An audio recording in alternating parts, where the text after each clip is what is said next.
RVD 2022 Raycon, Round 4, Comedy Mystery. Ang pinakaiingatang pustiso ni Eileen Bores Sumalinog.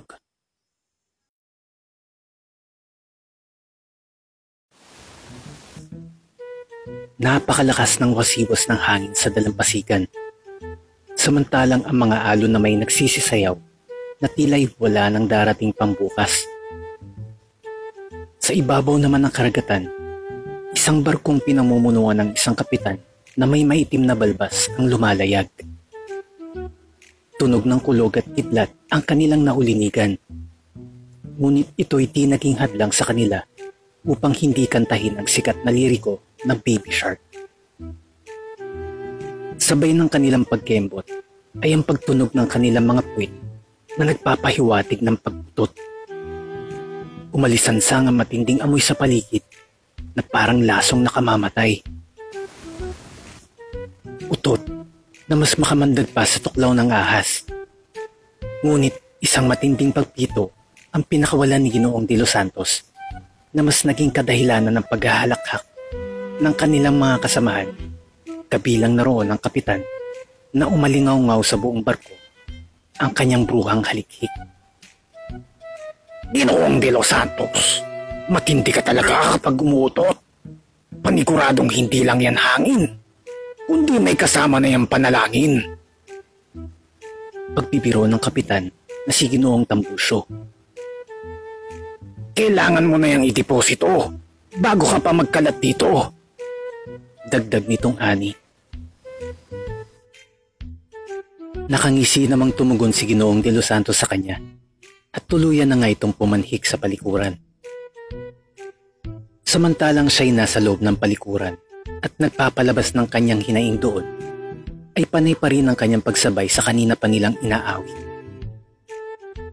Isang matinding kaginhawaan ang kanyang naramdaman nang tuluyan na niya itong naipalabas. Eksakto lang ng kanyang pagtayo'y napakinggan niya ang pagsigaw ng kanyang mga kasamahan sa labas. Agad naman siyang pumanhik sa labasan at namilog ang kanyang matang matunghayan ang sinapit ng kanilang kapitan. Ito'y kasalukuyan ng sumasayaw ng gimi-gimi nang biglaan tinamaan ng matinding kidlat. Nagsimula naman magkagulo sa loob ng barko. Nagsisigaw para sa kanilang buhay nang mapagtantong natamaan ng barko sa malaking bato at pumasok ng tuluyan ng tubig dagat na magiging kadahilanan ng kanilang paglubog. Nanatiling walang imik si Ginoong De Los Santos sa harapan ni Ginoong Tambusyo.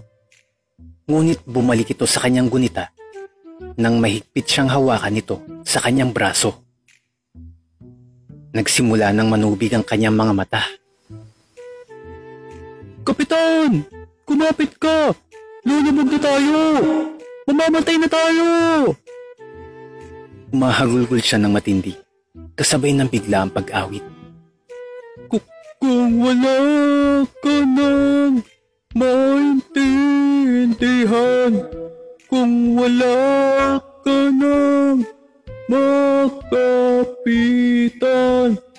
kapit ka sa akin, kumapit ka sa akin, hindi kita pipitawan.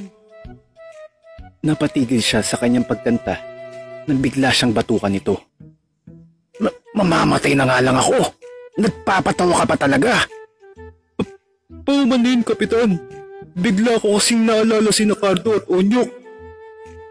Ang kaninang natatawang mukha ng kapitan ay napalitan ng seryosong mukha. Alam kong makakaligtas ka rito, Ginoong De Los Santos. Kaya sa iyo ko ihahabilin ang aking tanging pinakaiingatan. Paano nyo nakasisiguradong makakaligtas ako rito? At ano ho ang tinutukoy mong pinakaiingatan? Hinimas ng kapitan ang tiyan ng Ginoo. Ang salbabida mong tiyan ang makakapagligtas sa iyo rito mula sa pagkakalubog. Nanginginig na hinawakan ng kapitan ang pliers at inabot niya ito sa Ginoo at dahan-dahang ngumisi. Bunutin mo ang aking pustiso at dalhin mo ito sa pamilya ko. Nawaldas ang paglalayag ngayon sa isipan ni Gami nang tuluyang natapos ang pagkukwento ng ulyaning Ginoong de los Santos sa kanilang harapan ngayon ng kanilang pamilya. Hindi niya may waldas ang kanyang tingin sa ngayong pustisong nakalagay sa isang kahon ng kayamanan. Isa palang kapitan ng barko ang kanilang lolo at hanggang ngayon, inaalagaan talaga nila ng maayos ang pustiso dahil may dalawa itong ngiping gawa sa tunay na ginto. Huwag na huwag niyong iwawala ang pustisong ito dahil ito na lamang ang tanging alaala ninyo sa inyong lolo Tambusyo. Hindi man natagpuan ng kanyang bangkay tulad ng pagkalunod niya sa barko. Ngunit sa pamamagitan ng pustisong ito, mararamdaman ninyong andito pa rin siya. Mahabang payo na matandang de los Santos.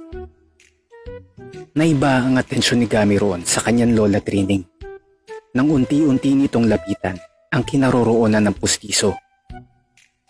Bigla itong humagulgol na parabang namatayan ng pusa. O aking pinakamamahal na Tambusyo, napakaganda talaga ng ngipin mo. Nangungulila tuloy ako sa iyong halik dito sa aking kulay rosas na mga labi. Nandirin tinignan ni Gami ang kanyang lola nang tuluyan itong niromansa ang pustiso ng kanyang lolo sa kanyang harapan. Naging busangot ang kanyang muka nang tinalsikan siya nito ng laway, ngunit agad na nabaling ang kanilang atensyon sa labas nang mapakinggang may nahulog na florera. May ibang nakakalam na ata ng iyong lihim. Mag-iingat kayo!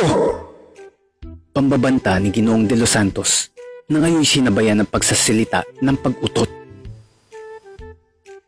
Kumiki na ngayon ang mga mata ni Gami habang sinusulyapan niya ang pustiso ng kanyang namayapa ng lolo. Para bang hindi siya makapaniwalang meron pa palang ganitong kayamanang pinakaiingatan ng kanyang pamilya. Sa buong buhay niya, ngayon lang siya namangha sa isang pustiso sapagkat hindi lamang ito basta-basta ngipin lang, kundi may nakapaloob ditong gininto ang dalawang ngiping kay mahal-mahal kung ipagpapalit ito sa pera. Huwag ka mabahala, pustiso ni Lolo. Hindi ko hayaang maangkin ka ng iba sapagkat hindi ka na rin naiiba sa amin. Ambil niya sa kanyang sarili habang kinakausap niya itong parabang mayroong buhay. Simula nang malaman ni Gami ang patungkol dito, sa lahat ng pagkakataon ay pinagsisikapan niyang bantayan ito.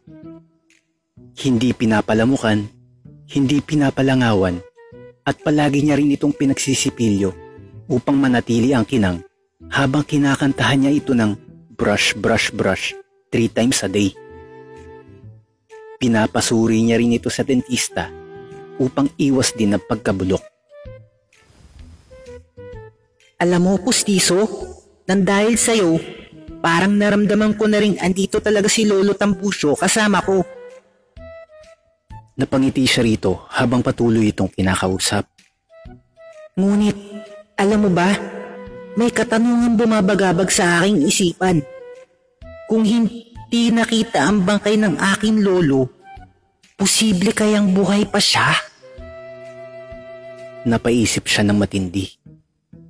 Maari pa kayang buhay ang nagmamay-ari sa'yo? Napanganga ng matindi si Lola Trining nang matunghayang nawawala ang 2 gintong ngipin sa pustiso ng kanyang namayapang asawa. Kalaunay panay ang kanyang ginawang pagsigaw upang mapakinggan din siya ng kanyang mga anak at apo. Agad namang natigatig ang kanyang mga kasama sa bahay. Anong nangyari, Lola? Nagtatakang tanong ni Gami. Sa ilalim ng kama, sa kusina, sa kulungan ng aso, sa banyo, at kahit na sa loob ng kaldero. Panay naman ang pagpapaypay ng kanyang ina at ama sa kanilang lola na ngayon nagmumukha ng walis tambu ang buhok sa sobrang pagkagulo. Hanapin ninyo ang aking nawawalan Tambusyo. Hindi magiging kumpleto ang pustisong yan kung merong nawawala. Nagmamakaawang pakikiusap ni Lola Trining. May lumitaw na ilaw sa itaas ng ulo ni Gami nang bigla siyang makaisip ng solusyon. Alam ko na kung paano natin mahanap ang nawawalang ngipin ni Lolo. Natutuwa nitong sabi. Sabay namang naghintay ng kasagutan ang pamilya ni Gami. Paano? Biglang binuksan ni Gami ang TV, pati na rin ang DVD. Upang malutas natin ang misteryo ng pagkakawala ng pinakaiingatang pustiso ni Lolo, hihingin na natin ang tulong ni Dora at Boots. Sabay-sabay kanta ng I'm the Map. Habang pinapatuloy ulit ang paghahanap.